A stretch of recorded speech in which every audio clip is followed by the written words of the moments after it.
कोटि कोटि प्रणाम गुरुदेव। राधे राधे। श्री राधे। श्री राधे। सबसे पहले तो मैं आपको बहुत बहुत शुक्रिया करना चाहूँगी ये समय निकालने के लिए, और अपने बहुत सारे ज्ञान को हमारी अमेरिका की जनता के साथ शेयर करने के लिए मेरा आभार आप एक्सेप्ट कीजिए। गुरुदेव, आपसे पहला सवाल जन्माष्टमी के लिए, श्री कृष्ण के लिए पूछना चाहूंगी कि श्री कृष्ण की कथाएं आज के युवाओं को अपनी खुशी, जिज्ञासा और सामाजिक जिम्मेदारियों के बीच संतुलन बनाने में कैसे प्रेरित कर सकती हैं, और युवाओं को आध्यात्मिकता अपनाने के लिए हम कैसे प्रोत्साहित कर सकते हैं कि और ज़्यादा से ज़्यादा यूथ आध्यात्मिकता की तरफ बढ़े और समाज को और भी सुंदर बनाया जाए। सर्वप्रथम आने वाली श्री कृष्ण जन्माष्टमी की सारे विश्व को शुभकामनाएं। भगवान श्री कृष्ण का अर्थ ही है सच्चिदानंद, सत्य, चिद और आनंद। इस विश्व में चाहे हम किसी भी क्षेत्र में रह रहे हों, किसी रूप, किसी रंग के हों, हमारी पहली चाहत है ब्लिसफुलनेस, आनंद। और आनंद के अवतार हैं श्री कृष्ण, प्रेम के अवतार हैं श्री कृष्ण। अतः केवल युवाओं को ही नहीं, इस विश्व के प्रत्येक मनुष्य को श्री कृष्ण की आवश्यकता है। श्री कृष्ण का जीवन प्रारंभ से ही बहुत, अगर व्यवहारिक रूप से देखा जाए तो बहुत संकटों में है, परंतु उन समस्त संकटों को वो मुस्कुराते हुए, परास्त करते हुए जीवन को आनंद से भर देते हैं। इस दुनिया में मैं सदा कहा करता हूं कि आपको एयर होस्टेस की मुस्कान चाहिए या श्री कृष्ण की मुस्कान चाहिए। एयर होस्टेस मेरी बेटियां ही हैं। मेरा कहने का अर्थ यह है कि केवल ड्यूटी के समय मजबूरी में मुस्कुराहट, या श्री कृष्ण की तरह मथुरा में जब काल यवन और जरासंध ने आक्रमण किया तब 23 करोड़ सेना उसके साथ थी, उसके बाद भी श्री कृष्ण खड़े मुस्कुरा रहे थे। अनुकूल परिस्थितियों में मुस्कुराना कोई बहुत बड़ी बात नहीं है, परंतु प्रतिकूल परिस्थितियों में भी मुस्कुराते हुए उन प्रतिकूलताओं का समाधान ढूंढना, यह श्री कृष्ण का संदेश है। इसलिए सारे यूथ्स को श्री कृष्ण को फॉलो करना चाहिए। बहुत ही सुंदर, बहुत ही सुंदर। जैसे आप हमारे वृंदावन के, आप जैसे ही बहुत ज्ञानी प्रेमानंद जी यूथ के लिए कहते हैं नाम जाप करते चले। क्या केवल नाम जाप से ही बिना आध्यात्मिक ज्ञान के वास्तविक परिवर्तन संभव है? सनातन धर्म, सनातन संस्कृति अनादिकाल से हमारे यहाँ ये माना गया है, नाना मुनि नाना मत। तब भी जब भगवान के अवतार हुआ करते, तब भी हजारों की संख्या में ऋषि हुआ करते।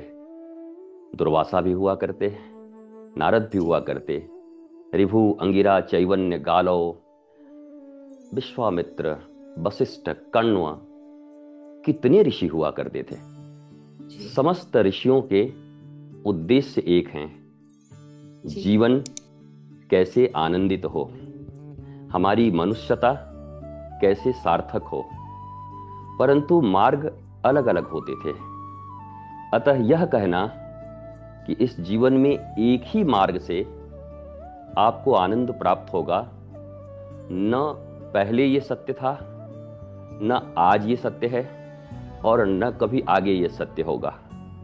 नाम जप, नाम का अर्थ ही है जिनके नाम का हम जप कर रहे हैं उनके गुणों को अपनी भीतर आहरित करें। हम नाम ले रहे हैं, क्या हम उनके विषय में जानते हैं? क्या हमारा संपूर्ण नॉलेज उनके विषय में है? अगर हमारा नॉलेज है, तब उस नाम के लेते ही वो सारे गुण हमारे भीतर में धीरे धीरे धीरे धीरे प्रकट होते जाएंगे। और ये नाम जप आपके भीतर में पात्रता प्रकट करती है। परंतु आपने देखा होगा कि जीवन में ऐसे बहुत सारे लोग हैं जो एक्सटर्नली बहुत नाम जप करते हैं, भगवान का नाम लेते रहते हैं, पर उनके काम बिल्कुल उल्टे होते हैं। इस दृष्टि से नामा अपराध का ज्ञान जिसे हो कि नाम के जप के समय नाम अपराध कौन कौन से हैं, नाम की आड़ में हम कोई ऐसे कोई कार्य तो नहीं कर रहे जो स्वयं के लिए और मनुष्यता के लिए, प्रकृति के लिए घातक हो।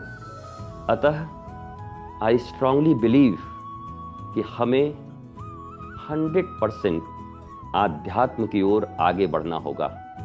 आध्यात्म का यह एक इनिशिएशन है, नाम जप करना, जहां हमारा एडमिशन होता है। उसके बाद हम छात्र हैं, अभी बहुत कुछ बाकी है।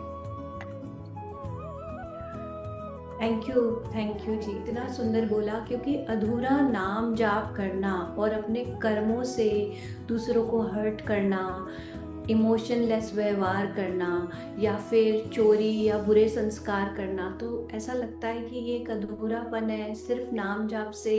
पर आपके कर्म और अध्यात्म का ज्ञान, अच्छा इंसान बनना भी बहुत ज़रूरी है। तो अगला सवाल, अभी हाल ही में एक बहुत ऑनलाइन लोगों की कंट्रोवर्सी हुई जहाँ पे ये कहा गया कि प्रेमानंद जी ने और एक और आध्यात्मिक गुरु हैं जिन्होंने ये बोला कि जब हम एक व्यक्ति के प्रति समर्पित नहीं है, जैसा कि लिव इन रिलेशनशिप एक भारतीय सभ्यता का अंश नहीं है, जो कि अब यंग जनरेशन में बहुत कॉमन हो गया है। लोग इमोशनलेस रिलेशनशिप स्थापित करते हैं just for the sake of pleasure. तो आपका क्या कहना है इस नई युवा पीढ़ी के लिए, और मे भी बहुत सारे ओल्ड लोग भी इस तरह के कार्यों में इन्वॉल्व हैं? क्या ये भावनाहीन बहुत सारे लोगों से रिश्ते रखना, बहुत सारे लोगों को आई लव यू बोलना एक कॉमन चीज हो चुकी है, सामान्य हो गया? तो ऐसे लोगों को आप क्या संदेश देना चाहेंगे और आपकी क्या राय है इस चीज के ऊपर? देखिए, अगर वर्तमान दुनिया की बात करें तो ये दुनिया के अधिकतर देश संविधान से चलते हैं। संवैधानिक तौर पर संविधान में जिस देश में जो मान्यताएं हैं वो आप नहीं रोक सकते हैं। आप आध्यात्मिक तरीके से एक उच्च स्तर का आनंदित जीवन जीने का संदेश लोगों को दे सकते हैं। चाहे वो सतयुग रहा हो, चाहे त्रेता, चाहे द्वापर, चाहे अभी कलिकाल, ये जितनी भी समस्याएं हैं, ये जितने भी अधर्म हैं, ये जितने भी दुख देने के कारण हैं, ये जितने भी नैतिक अनैतिक, अच्छे बुरे, शाश्वत या नश्वर, न्याय अन्याय, धर्म अधर्म, सत्य असत्य, ये तब भी थे, ये अब भी हैं, और ये अगर सृष्टि आगे रहेगी तब भी रहेंगे। दो ही में पूरा विश्व बटा हुआ है। मैं अक्सर कहा करता हूं कि दो भागों में विश्व बटा है, एक बुद्धू, एक बुद्ध। ये आपको चुनना है। आप बुद्धि ही रहना चाहते हैं, बुद्धू रह करके दुख पाना चाहते हैं, या बुद्ध होकर स्वयं आनंदित होकर लोगों के दुख को मिटाकर उन्हें आनंद प्रदान करना चाहते हैं। आजकल सोशल मीडिया के छोटे छोटे कंटेंट्स को सुनकर लोग अधीर होकर अपनी प्रतिक्रियाएं व्यक्त करते हैं, जबकि हमारे गुरु ने हमें यह सिखाया, हमारे आध्यात्म ने, हमारे धर्म ने यह सिखाया कि जब तक किसी के विषय में उसके आदि और अंत को न समझ जाओ, तब तक उसके विषय में अपना मतामत प्रकाश मत करो। पर आज हम असहनशील हुए हैं। किसके पास समय है कि वो शास्त्रों का अध्ययन करे? सनातन धर्म में इतने शास्त्र हैं कि एक तरफ पूरा परिवार और एक तरफ सनातन शास्त्र तराजू के पड़ले पे रखा जाए तो सनातन शास्त्र भारी पड़ जाएंगे, पूरा परिवार 10 लोगों का हल्का पड़ जाएगा। इतना कोई पढ़ नहीं सकता। तो हमें एक लिविंग आइडियल, जिन्हें हम सदगुरु कहते हैं, गुरु कहते हैं, स्पिरिचुअल मास्टर, वो हम चुनते हैं और वो हमें बताते हैं कि हमें अपने जीवन में हमारे क्योंकि हर व्यक्ति का आत्मा का संस्कार अलग अलग होता है। मनुष्य एक है संविधान की दृष्टि से, पर विचार सबके अलग अलग हैं। हम पूर्व जन्म को भी मानते हैं, पूर्व जन्म के अनुसार हमारे आत्मा पर संस्कार पड़े हुए हैं। तो गुरु क्या करते हैं, वैशिष्ट पाली आपूर्यमाण, अर्थात आम को आम की तरह पालते हैं, जामुन को जामुन की तरह पालते हैं, ग्वाभा को ग्वाभा की तरह पालते हैं, किसी को मिक्स नहीं करते। जिसका जिससे कल्याण हो उसको उस विधि से वो आध्यात्म की ओर ले जाते हैं। ये समस्या तब भी थी, आज भी है और आगे भी रहेगी। तब भी इसकी स्वीकार्यता नहीं थी, आज भी इसकी स्वीकार्यता नहीं है और कल भी इसकी स्वीकार्यता नहीं होगी। लेकिन जो लोग कर ही रहे हैं, कह रहे हैं मुझे स्वतंत्रता की अभिव्यक्ति है, मैं संविधान के अनुरूप जी रहा हूं, मेरा कोई कुछ नहीं बिगाड़ सकता, देन हम क्या कर सकते हैं, हम उन्हें बस समझा सकते हैं। हम तथ्यात्मक तरीके से, सत्यात्मक तरीके से, प्रूवन साइंस की तरह, क्योंकि आध्यात्मिक विज्ञान है। हम केवल अगर आज के जनरेशन को कुछ कहें कि ये बैड है और ये अच्छा है, तो वो नहीं सुनेंगे। You have to prove it. आप जब बताएंगे कि यहाँ करने से ये नुकसान है आपके जीवन में और यहाँ ये लाभ है, तो मुझे लगता है इस दुनिया का हर मनुष्य ही अपने जीवन में लाभ ढूंढता है। तो हम आध्यात्मिक लोगों को, सज्जन लोगों को अपनी बातों को धीरे धीरे यूथ्स के बीच में, सबके बीच में, अकॉर्डिंग टू हिम, उनके अनुसार, आप किसी चोर को चोर कहकर उसे ठीक नहीं कर सकते, ऐसा मेरे गुरु कहा करते। बल्कि उस चोर से आप मित्रता कर लें, उसके चोरी करने के कारण को समझें और उस कारण का निवारण कर दें। तो अगर बिल्कुल ही भ्रष्ट न हुआ तो उसके आनंदित और आध्यात्मिक होने के चांसेस बढ़ जाते हैं। तो हमें इन चीजों को इसी तरह से लेना चाहिए। ये विवाद का विषय नहीं है, ये संवाद का विषय है और संवाद से ही इसका समाधान हो सकता है। जी, और गुरुदेव, जैसा ये जेंडर बेस्ड नहीं है, वुमेन और man, not related to that, but in general ऐसे जिस तरह से कहा जाता है your sexual energy is your creative energy, it is very important in your body.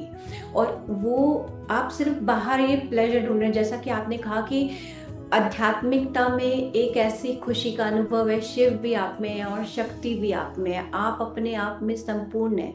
तो ऐसे कर्म करने के लिए क्या नुकसान है आपकी एनर्जी जो आप बहुत सारे लोगों के साथ just for a momentary pleasure share करते हैं, आपके कर्मास और आपकी एनर्जीज, तो ये किस तरह से आपके लिए हानिकारक हो सकता है? देखिए, यह जीवन ऊर्जा है, ईश्वर भी ऊर्जा है। हमारी ऊर्जा अगर विभिन्न जगह बटी रहेगी और वो स्खलित और पतित होती रहेगी, अगर अधोगामी होगी, तो हमारा जीवन कभी भी सुखमय नहीं हो सकता। हमें अपनी एनर्जी को अपवर्ड की ओर ले जाना होगा, हमें उन्नतोमुखी होना होगा। हम प्लेजर और ब्लिसफुलनेस में हमें अंतर समझना होगा। प्लेजर कुछ क्षण का है और ब्लिसफुलनेस, आनंद, ये फॉरएवर है। तो ये अंतर मनुष्य समझता है। वो तत्काल प्लेजर को प्राप्त करने के लिए इसलिए दौड़ता है क्योंकि ये हमारे मन की संरचना है। काम, क्रोध, मद, मोह, लोभ, मात्सर्य, ये 6 वृत्तियां हैं। इसमें से कोई ना कोई मास्टर कॉम्प्लेक्स सबके भीतर में होता है, ड्राइवर होता है, और जो मास्टर होता है वो 5 को भी कैरी करता है। तो हमें बहुत एक्सपेंशन के साथ इन चीजों को समझना होगा। जब हमारे यहाँ गुरुकुलम की व्यवस्था थी तो हमारे छात्र इसको समझा करते थे। तब सनातन संस्कृति 16 संस्कारों पर चला करती थी। आज हम मैकोले की शिक्षा व्यवस्था में हैं। मैकोले की शिक्षा व्यवस्था में नैतिक अनैतिक कुछ भी नहीं है। एक छोटे से चाइल्ड को बड़ा होते तक पता नहीं क्या पढ़ाया जाता है, सामाजिक गतिविधियां कैसी हैं, परिवेश कैसा है, उसके अनुसार उसका निर्माण होता है। जस्टिफाई नहीं कर रहा हूं, पर हमें धीरे धीरे उन्हें यह समझाना होगा कि इसमें आपका नुकसान है। ये केवल नैतिक अनैतिक की बात नहीं है, क्योंकि नैतिक अनैतिक होने का अर्थ इतना ही है कि हम अनैतिक होते हुए भी अपने आप को सिर्फ नैतिक दिखाना चाहते हैं। हमें नैतिक दिखाना नहीं है, हमें नैतिक होना है। दिखाने और होने में अंतर है। दिखाने में ज्यादा मेहनत है, होने में कम मेहनत है। युवा जब इस बात को समझेंगे तो वो होने में विश्वास रखेंगे। बहुत अच्छा गुरुदेव। और आप ही के आंसर में एक छुपा और सवाल, जैसे आपने कहा गुरु गुरु हमें अध्यात्म का प्रकाश प्रदान करते हैं। तो अभी ये ऑनलाइन जनरेशन इतनी आ गई है, हर कोई अध्यात्म का ज्ञान बांट रहे हैं, अधूरे मंत्र, अधूरे विधान बांटे। तो सही इस समय में सही गुरु का चयन कैसे किया जाए और कैसे समझा जाए कि सच्चा अध्यात्म मार्ग क्या है और सच्चे गुरु कौन है, उनका चयन कैसे किया जाए? देखिए, पहली बात तो ऐसी है कि कोई पहले क्लास का स्टूडेंट किसी पीजी के स्टूडेंट को टेस्ट नहीं कर सकता, उसके कॉपी को जांच नहीं कर सकता, क्योंकि वो पहले क्लास का है और वो पीएचडी कर रहे हैं, पीजी में हैं, हायर एजुकेशन में हैं। वैसे ही कोई शिष्य गुरु को पहचान सके, इट्स टू मच डिफिकल्ट। ये थोड़ा कम समझ में आता है। इसलिए हमारे सनातन शास्त्र में ऐसा बताया गया कि अगर हम ईश्वर के प्रति हमारी भावना बहुत गहरी हो तो गुरु को ईश्वर का अखंड मूर्ति कहा गया। अखंड मंडलाकारम व्याप्तम येन चराचरम तत्पदम दर्शितम येन तस्मै श्री गुरुवे नमः। वो ईश्वर हैं जो कण कण में व्याप्त हैं, और यहाँ गुरु के लिए कहा जा रहा है अखंड मंडलाकारम व्याप्तम येन चराचरम तत्पदम दर्शितम येन तस्मै श्री गुरुवे नमः। अर्थात ये भी कण कण में व्याप्त हैं।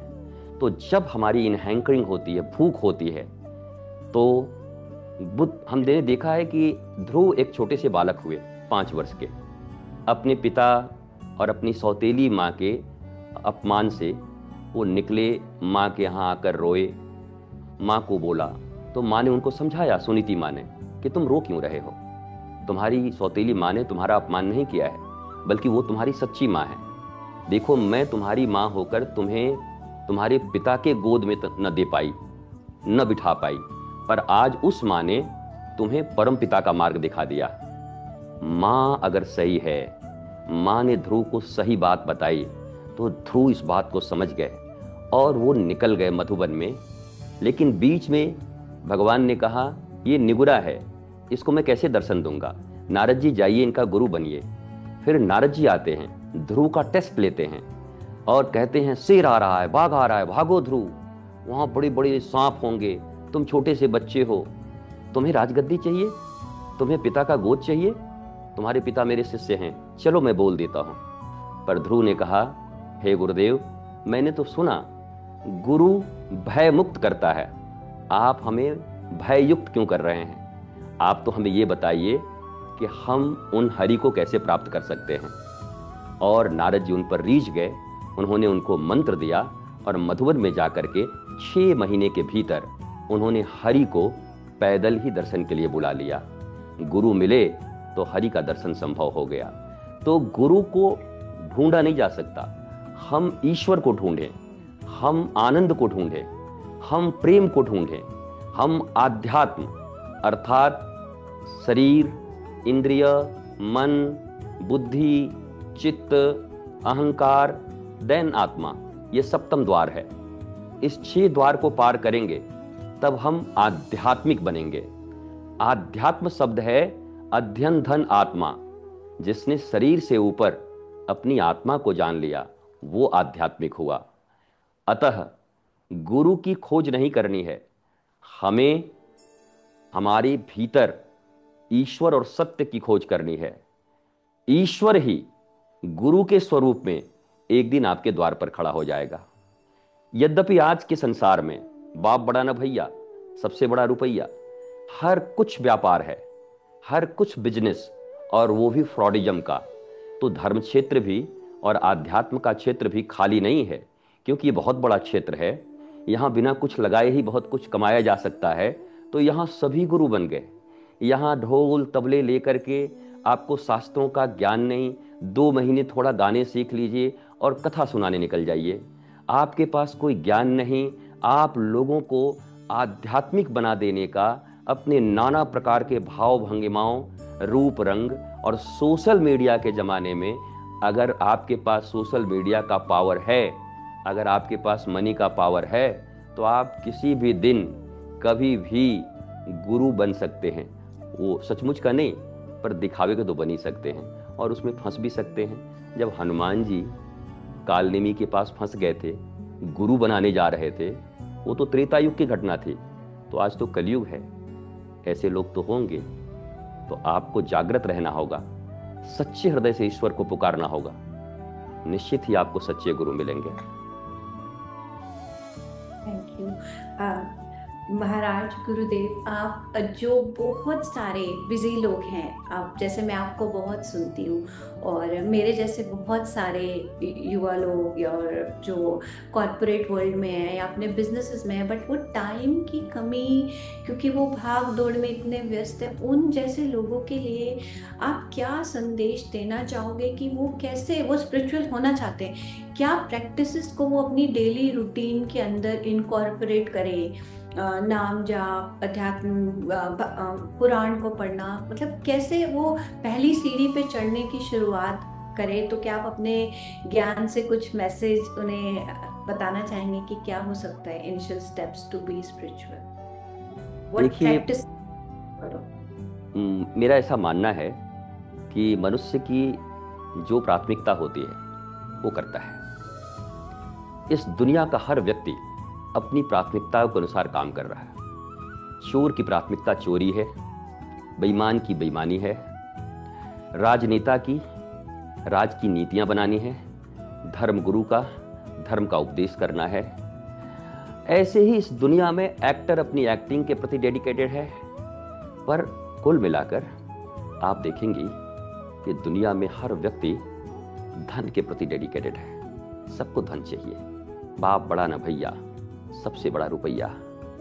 तो जो कॉरपोरेट जगत में लोग हैं जिनके पास समय नहीं है, उन्हें खुद से प्रश्न करना चाहिए कि मेरे पास किसके लिए समय नहीं है। आध्यात्म को समय देकर आप आध्यात्म के ऊपर उपकार थोड़ी करेंगे।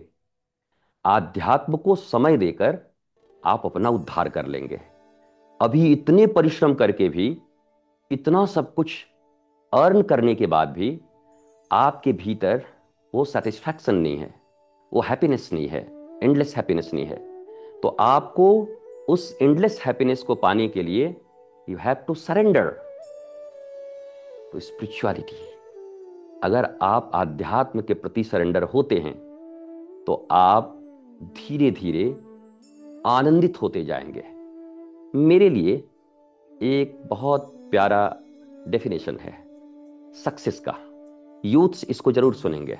सक्सेस किसे कहते हैं? और ये जितने भी कॉरपोरेट जगत में हैं, जितने भी सक्सेसफुल लोग जिनको कहते हैं, सेलिब्रिटी कहते हैं। Do you know the real meaning of celebrity? Celebration जिसके लाइफ में है, हर क्षण जो अपने लाइफ को सेलिब्रेट कर रहा हो, उत्साहित हो, उमंग में हो। और ये कौन हो सकता है? जो नॉलेजफुल है, जो आध्यात्मिक है, जो धार्मिक है, जो जानता है सब चीजों को। डार्क साइड नहीं है, एवरीवेयर सनलाइट है, प्रकाश है उसके जीवन में। वही तो सेलिब्रेशन कर सकता है। हम सेलिब्रिटी उसको नहीं कह सकते जो स्वयं नशा कर रहा हो, ड्रग्स ले रहा हो, जो नहीं है वो दिखाने का प्रयास कर रहा हो। उसके निजी जीवन बहुत ही दुखमय है, बहुत कष्ट है उसके जीवन में। वो कैसे सेलिब्रिटी हो सकता है? इसलिए सेलिब्रिटी शब्द का सही अर्थ भी हमें कॉरपोरेट जगत और युवाओं को सिखाना चाहिए कि सेलिब्रिटी वो है, सक्सेसफुल वो है जो ब्लिसफुल है। जो जितना ब्लिसफुल है वो उतना सक्सेसफुल है। This is the real definition of success, कि हम ब्लिसफुल हैं और ब्लिसफुलनेस थ्रू स्पिरिचुअलिटी। स्पिरिचुअलिटी के द्वारा ही हम ब्लिसफुल हो सकते हैं। तो मैं उन कॉरपोरेट जगत में, उन एक्टर जगत में जो बहुत व्यस्ततम लाइफ जी रहे हैं, उन्हें यह कहूंगा, पहले खुद से प्रश्न करिए। ये कोई नियम नहीं है 2 मिनट अगरबत्ती दिखा देंगे, भगवान का क्या बिगड़ रहा है। आप हनुमान चालीसा मत पढ़ो ना, हनुमान जी दुबले हो जाएंगे, उनको कोई तकलीफ हो जाएगी। हनुमान चालीसा इसलिए पढ़ते हैं कि बल बुद्धि विद्या देहु मोहि हरहु कलेश विकार। मेरे जितने भी क्लेश, विकार, सॉरोस, कैलेमिटीज, वो सब मिटें, मुझ में बल, विद्या, बुद्धि हो। हम चाहते हैं, इसलिए हनुमान जी के प्रति डेडिकेटेड हैं। हनुमान जी के ऊपर उपकार नहीं कर रहे हैं, हनुमान जी हमारे ऊपर उपकार करेंगे। हम धार्मिक होकर धर्म के ऊपर उपकार नहीं कर रहे हैं, धर्म हमारे ऊपर उपकार करेगा।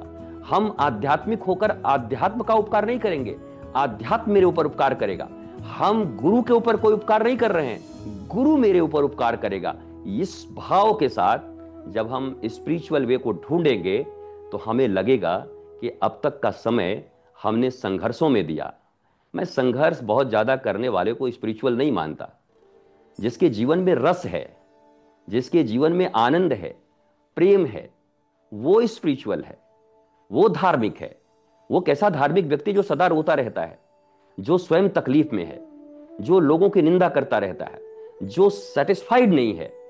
क्या उसके तिलक लगा लेने से, उसके माला पहन लेने से, उसके राम नाम जप लेने से, उसके मंदिर चले जाने से, उसके कहीं कुछ भी कर लेने से, प्रवचन सुनने से, क्या वो रियल स्पिरिचुअल मैन हो सकता है? नहीं हो सकता। ये तो अंदर का विज्ञान है, अंदर की टेक्नोलॉजी है। हमारा दुनिया, हमारा विश्व एक्सटर्नल टेक्नोलॉजी में अपने बहुत ऊंचाई पर है। अब तो इन्वेंशन बंद कर देने चाहिए। अब तो बहुत कुछ हो गया, ऐसे लाइट जलती है जेस्चर से, बहुत कुछ हो गया ना। पर यूज करने वाला, उपभोग करने वाला ही बेचैन है, उस शांति में नहीं है। तो इतनी वस्तुएं क्या करेंगे? हम अब बाहर के इन्वेंशन को छोड़कर, एक्सटर्नल साइंस को छोड़कर, एक्सटर्नल टेक्नोलॉजी को छोड़कर इनर साइंस, इनर टेक्नोलॉजी को अपनाएं। और इसी को स्पिरिचुअलिटी कहते हैं, इसी को धर्म कहते हैं। यह जिस दिन हमारा यूथ समझ जाएगा, हमारे मनुष्य समझ जाएंगे, तो सब स्पिरिचुअल होना चाहेंगे, क्योंकि सब आनंदित होना चाहते हैं। अभी शुरुआत में मैं उनको यही कहूंगा कि आप बस बार बार ये सोचिए कि मेरे पास समय नहीं, पर मैं सुखी भी नहीं हूं। दुनिया वाले तो बहुत सुखी समझते हैं, पर भीतर से मैं बहुत डिस्टर्ब हूं। मुझे स्पिरिचुअलिटी की तरफ जाना है, मुझे आध्यात्मिक होना है, मुझे शांत होना है। एक दिन मेरे मिटते ही ये दुनिया मेरे लिए मिट जाएगी और मैं दुनिया के लिए मिट जाऊंगा। न मेरा कुछ होगा, न मैं किसी का कुछ होऊंगा। इसलिए इतना परेशान क्यों? हम एक एक क्षण को क्यों नहीं जीते हैं? और जब ऐसी भावना आपके भीतर में आएगी, तो जहां चाह वहां राह, आपको हजारों राह मिल जाएंगे और आप स्पिरिचुअल वे में प्रोसीड कर जाएंगे। यही एक उपाय है। बहुत सुंदर महाराज। गुरुदेव, आपने इतना, मतलब मुझे तो ऐसे लग रहा है मैं आपको सुनती जाऊं। इतना सुंदर, इतना अच्छा ज्ञान आपने शेयर किया, उसके लिए बहुत बहुत धन्यवाद गुरुदेव। अपने ज्ञान का प्रकाश विश्व भर में फैलाने के लिए, युवाओं को आध्यात्मिक मार्ग पे प्रेरित करने के लिए। और सबसे अच्छा मुझे लगा कि आपने स्पिरिचुअलिटी को साइंस से जोड़ा। जो यंग जनरेशन हमेशा लॉजिक को ढूंढती है, तो ये बहुत कम देखने को मिलता है। और आपके चेहरे का प्रकाश इतना तेज है कि मुझे ऐसे लगता ही नहीं कि हम इस इंटरव्यू को बंद करें। बट आपका बहुत बहुत थैंक यू मुझे ये समय देने के लिए। एंड आई होप कि मैं आपसे मिलके आशीर्वाद ले पाऊँ किसी दिन। बट अभी के लिए मैं वर्चुअली आपके चरण स्पर्श करती हूँ। प्लीज़ मुझे आशीर्वाद दीजिए। मुझे बहुत अच्छा लगा कि आप इतनी यंग हैं, स्वयं यूथ हैं, और आपने ऐसे ऐसे प्रश्न किए, तो उन यूथ्स को बड़ा लाभ हो रहा होगा। सबसे एक इम्पॉर्टेंट सवाल है गुरुदेव कि जो लोग छल कपट करते हैं, चोरी करते हैं, या किसी का मन दुखाते हैं, मैन्युपुलेट करते हैं, और वो सोचते हैं कि कोई नहीं देख रहा है, यहाँ पे कैमरास नहीं है, किसी को नहीं पता चलेगा। पर सच मायने में ईश्वर देख रहा है, एक एक कर्म का रिकॉर्ड किया जाता है। तो आप ऐसा व्यवहार करना दूसरों के साथ छल कपट करना, उनका मन दुखाना, उस चीज को लेके आप क्या कहना चाहोगे कि कर्मों का कैसा संबंध है इस तरह के व्यवहार से, या हम उसे भुगतते हैं जो हमारे पिछले जन्म के कोई कर्म थे, हमने किसी के साथ बुरा किया तो उन्होंने वापस आके हमारे साथ किया। देखिए, पहली बात यह है कि अगर हम अपने जीवन में ऐसे कोई कर्म नहीं किए हैं और हमें लगता है कि उसकी सजा हमें मिल रही है, तब हमारे सनातन संस्कृति में यह कहा गया कि हमारे पूर्व जन्म के कोई अपराध जिसकी सजा हमें उस समय नहीं मिली, फल नहीं मिला, वो अब मिल रहा है। तो उस समय हम संयमित होकर अपने ही किए गए कर्मों के फल की प्राप्ति की संतुष्टि रखकर वर्तमान समय में विचलित न होकर अच्छे कर्म करते रहें, और ये सोचें कि पिछली बार मैंने बेहोशी में ऐसा कोई कर्म किया जिसे आज मैं भुगत रहा हूँ, पर अब तो मैं होश में हूँ, अब मैं ऐसा कोई कर्म नहीं करूँगा जिससे मुझे फिर कभी भुगत ना हो। मैं सत्य पर ही चलूँगा, मैं आध्यात्म के मार्ग पर चलूँगा, और आध्यात्म के फूल बहुत सुंदर और बड़े ही सुगंधित होते हैं, उसके फल बहुत तुष्टिकर पुष्टिकर होते हैं। इसलिए मुझे तो आध्यात्म के ही बीज डालने हैं, आध्यात्म का ही वृक्ष और आध्यात्म के ही फूल और फल मुझे चाहिए। एक बड़ा प्यारा सा जिसे मैं रोज अपने सत्संग में गाता हूँ, कर्म करे और फल ना भोगे, ऐसा कभी नहीं हो सकता। कर्म करने में तू होशियार है, फल भोगने में बड़ा ही लाचार है।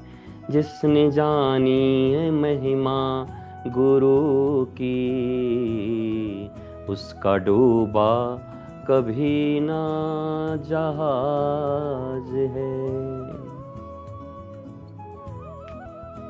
कर्म करने में तो मैं बहुत स्वतंत्र हूँ, कर लो, पर फल भोगने में लाचार हूँ, फिर भोगना पड़ेगा, ये इसका अर्थ है।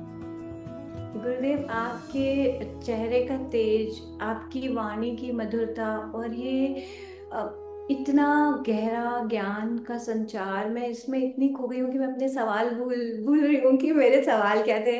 मैं इतनी अपने आप को सौभाग्यशाली मानती हूँ कि मैं आपसे मिल पाई, आपसे बात करने का सौभाग्य। तो मैं हर सवाल के बाद मेरा मन करता मैं आपको ग्रेटिट्यूड दूँ, और इस चीज के लिए ईश्वर ने मुझे माध्यम बनाया कि हम दूसरों तक इतना ज्ञान आपका पहुंचा पा रहे हैं।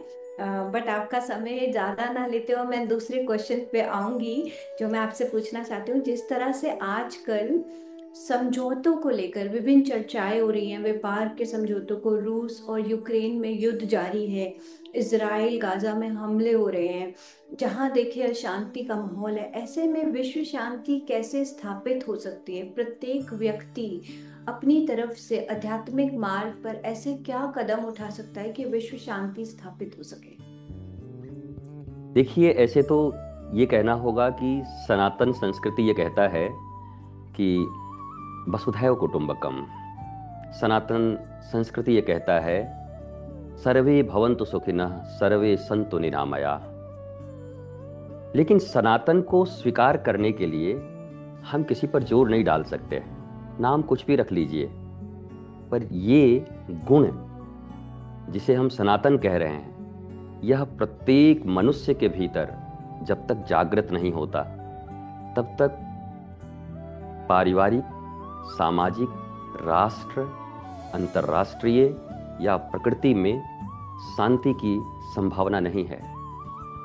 वो मनुष्य ही तो किसी शीर्ष स्थान पर बैठे हैं ना, जिनके भीतर भी वही कामना, वही क्रोध, वही लोभ, वही मोह, वो किसी बड़े पद पर हो सकते हैं, बट आर दे स्पिरिचुअल? क्या वो आध्यात्मिक हैं? क्या वो आत्मज्ञान संपन्न हैं? मनुष्य होने का अगर एकमात्र कोई सर्टिफिकेट बांटा जाए तो मुझे लगता है कि आध्यात्मिक होना जरूरी है। मनुष्य केवल अपने शरीर और शरीर से जुड़े दो चार लोगों के सुख के लिए पूरी प्रकृति और पूरी मानवता को नष्ट कर देने पर उतारू है। आप देख रही हैं चारों तरफ युद्ध चल रहे हैं। हमने कहा कि विज्ञान ने बहुत उन्नति कर ली। हम जब बचपन में पढ़ते थे तो हमारा एक चैप्टर हुआ करता था, विज्ञान अभिशाप या वरदान। तो बच्चे थे, समझ नहीं आता था, बट आज मैं कह सकता हूं ये विज्ञान हमारे लिए अभिशाप बन गया। 100 बार से ज्यादा ये पूरी पृथ्वी और प्रकृति नष्ट करने के लिए हमने घातक बॉम्ब, रासायनिक हथियार बना लिए हैं, पर एक मनुष्य को जीवन देने के लिए, मरे हुए आदमी को जिंदा करने की क्षमता हमने प्राप्त नहीं की है। हमने सिर्फ नष्ट करने का। मैंने आपसे कहा था ना, हमने एक्सटर्नल साइंस को अपनाया, एक्सटर्नल टेक्नोलॉजी को अपनाया, बट जो मनुष्य इस साइंस और टेक्नोलॉजी का उपभोग करेगा, वो आनंदित होगा, वो मनुष्य का सॉफ्टवेयर ही खराब है, करप्ट है। हमें अपने सॉफ्टवेयर को रिपेयर करने की जरूरत है, उसे बनाने की जरूरत है, और इसे ही स्पिरिचुअलिटी कहते हैं। विदाउट स्पिरिचुअलिटी, बिना आध्यात्म के कोई युद्ध नहीं रुकने वाला है। युद्ध तो पहले भी हुए थे, राम और रावण के, भगवान राम और रावण पहले भी हुए। कौरव पांडव 18 दिन तक चला। युद्ध के नियम थे, संध्या के बाद एक दूसरे से मिलते थे। आज आपको कहीं कोई नियम दिखाई पड़ता है? मनुष्य पतित हो चुका है, आध्यात्म से दूर हट चुका है। हम सब एक दूसरे के रक्त के प्यासे बन गए हैं। यह बात साधारण मनुष्यों को समझ में आएगी, तब वो उस अनुसार सत्ता का चयन करेंगे, और सत्ता पर भी ऐसे व्यक्ति बैठे होंगे जो भगवान श्री राम, श्री कृष्ण और पांडवों की तरह होंगे, जो केवल अधर्म के विरुद्ध कुछ समय के लिए अनिवार्य अगर हुआ तो असुरों के लिए, जो सृष्टि के लिए खतरा हैं, उनके विरुद्ध युद्ध करके शांति की स्थापना कर सकते हैं। पर अभी तो दिखाई नहीं पड़ता। अभी तो लोभ के कारण युद्ध हो रहे हैं। कोई कुछ हड़पना चाहता है, कोई हथियारों को बेचना चाहता है, कोई तेल के लिए युद्ध कर रहा है। हर आदमी विस्तारवादी नीति में जी रहा है। इससे तो शांति की संभावना नहीं लगती। सनातन संस्कृति, जहां 16 संस्कार हमें सिखाए जाते थे बचपन से, यही एक संस्कृति है जो इस वसुधा को, पूरी पृथ्वी को, यूनिवर्स को अपना परिवार मानती है। फैमिली, वसुधैव कुटुंबकम। यूनिवर्सिटी, आप भी यूनिवर्सिटी में पढ़ी होंगी। यूनिवर्सिटी, पूरा यूनिवर्स एक सिटी है, एक नगर है, हम एक हैं। इसके लिए यूनिवर्सिटी बनाए गए थे। पर क्या उन यूनिवर्सिटीज में ये पढ़ाई हो रही है? प्रेम की, आध्यात्म की, ज्ञान की? हम केवल अर्निंग के लिए पढ़ रहे हैं, how to earn money, but how to learn money ये नहीं पढ़ रहे हैं। मनी के चरित्र को ही पढ़ना होगा। तो सनातन संस्कृति का अगर वास्तव में प्रसार हो, गुरुकुलम का प्रसार हो, तो ऐसे सच्चे मनुष्य निकलेंगे जो राष्ट्र ही नहीं, पूरे विश्व की मानवता को बचा पाएंगे। यही एकमात्र रास्ता है। आने वाली पीढ़ियों को इस संस्कृति से, इस आध्यात्मिकता से जोड़ा जाए, तब ये विश्व बचेगा। बहुत बहुत गहरा ज्ञान गुरुदेव। और मैं ये जानना चाहती हूँ गुरुदेव कि आप, जो लोग भी आज हमें सुन रहे हैं और वो इस पॉडकास्ट के माध्यम से जुड़ना चाहते हैं, आपके आश्रम में आके, मेरे जैसे बहुत सारे लोग आपका आशीर्वाद प्राप्त करना चाहते हैं, आपके सत्संग को सुनना चाहते हैं और आपकी टीचिंग्स को लर्न करना चाहते हैं, वो कैसे आपकी टीम से जुड़ सकते हैं? हम पॉडकास्ट में आपके पेजेस के लिंक और सब कुछ डालने वाले हैं, बट फिर भी आप अपना कुछ आशीर्वाद उन लोगों के लिए दें और बताएं कैसे जुड़े वो आपसे। एक प्यारा सा वृंदावन में धाम है, श्री आनंदम धाम, लाडली निकुंज वन।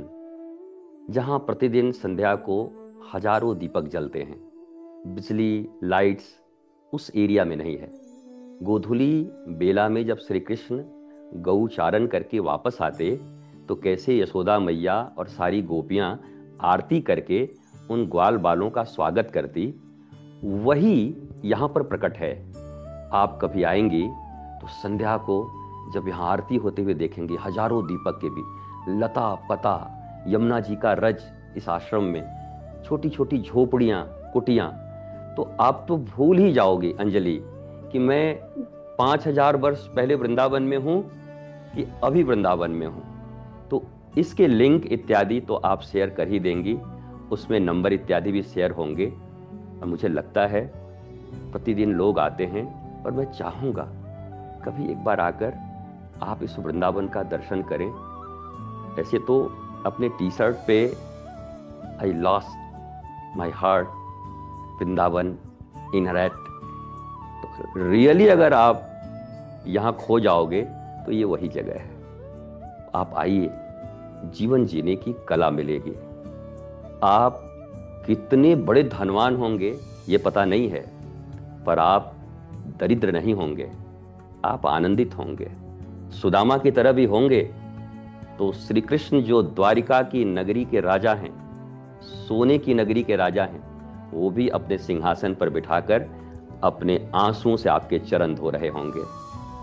वैसी जीवन की प्राप्ति की अभिप्सा और आकांक्षा है तो आप अवश्य श्रीधाम वृंदावन श्री आनंदम धाम पधारें। गुरुदेव जी बस ये आशीर्वाद दें कि मैं आपसे मिलूं, मिलने का सौभाग्य मुझे मिले, और बहुत सारे दर्शक जो हमें सुन रहे हैं आज उन्हें मिले, और आके आपका आशीर्वाद प्राप्त कर सकें। बहुत बहुत सुंदर। और मैंने देखा है, मैं फॉलो करती हूँ और आपको तो मैं निरंतर सुनती हूँ। इस बात को शब्दों में बयां करना मेरे लिए आसान नहीं होगा कि मैं कितना अपने आप को सौभाग्यशाली मानती हूँ कि आज मैं आपके साथ बैठ के आपकी लाइट, आपके प्रकाश को अमेरिका की जनता तक पहुंचा पा रही हूँ। और जाते जाते गुरुदेव, कृष्ण जन्माष्टमी के लिए हमने पॉडकास्ट किया, तो क्या कृष्ण भक्ति कैसे मिले और राधा कृष्णा का जो सच्चा प्रेम है उसके बारे में आप कुछ शब्द बोलें। जब भागवत की कथा होती है तो चौथे दिन श्री कृष्ण का जन्म होता है, तो उसमें गाया जाता है, नंद घर आनंद भयो, जय कन्हैया लाल की। अब मैं एक ही बात कहना चाहता, नंद के घर तो आनंद हो गए। आनंद मतलब श्री कृष्ण, श्री कृष्ण ही आनंद हैं। पर आपके हृदय में कब श्री कृष्ण आएंगे, आनंद आएगा। असली जन्माष्टमी कब मनेगी? जिस दिन आपके हृदय में श्री कृष्ण आपके गुरु के माध्यम से प्रवेश करेंगे। श्री कृष्ण का जन्म इस गोकुल में हो, हृदय गोकुल में, विचार गोकुल में, कर्म गोकुल में। बस आप वास्तव में केवल चौथे दिन नहीं गाएंगे, बल्कि ऑलवेज गाते रहेंगे कि नंद घर आनंद भयो, मेरे घर आनंद भयो, मेरे हृदय में आनंद भयो, आज मेरा असली जन्माष्टमी है। मैं चाहता हूं कि सबके जीवन में, अमेरिका में भी, पूरे वर्ल्ड में, सबके हृदय में कृष्ण का जन्म हो, आनंद का जन्म हो। थैंक यू गुरुदेव। ये पेंटिंग मेरी बच्ची ने बनाई है, जो 12 साल की थी जब उन्होंने बनाई, और वो राधा कृष्णा की पेंटिंग बनाती है, मैं भी बनाती थी। और आज आपसे मिलना हुआ तो मुझे लगता है कोई पिछले जन्म की छोटी भक्ति है जो ये सौभाग्य प्राप्त हुआ कि ये ज्ञान मैं प्राप्त कर पाई। Thank you. मुझे तो मेरी पुत्री मिली, मुझे ऐसा लगा जिससे मैं अपनी बेटी से बात कर रहा हूँ। और मुझे बहुत बहुत राधा रानी और भगवान श्री कृष्ण का आभारी होना ही मैं हूँ कि आप अमेरिका में हो, आप आध्यात्म के विषय में लोगों को जागृत कर रही हो। मेरे राधा कृष्ण आपको सदा आनंदित रखें, आप प्रसन्न रहो, और इस विश्व के लिए ऐसे ही आनंदित आध्यात्मिक बातों को लोगों तक पहुंचाते रहो।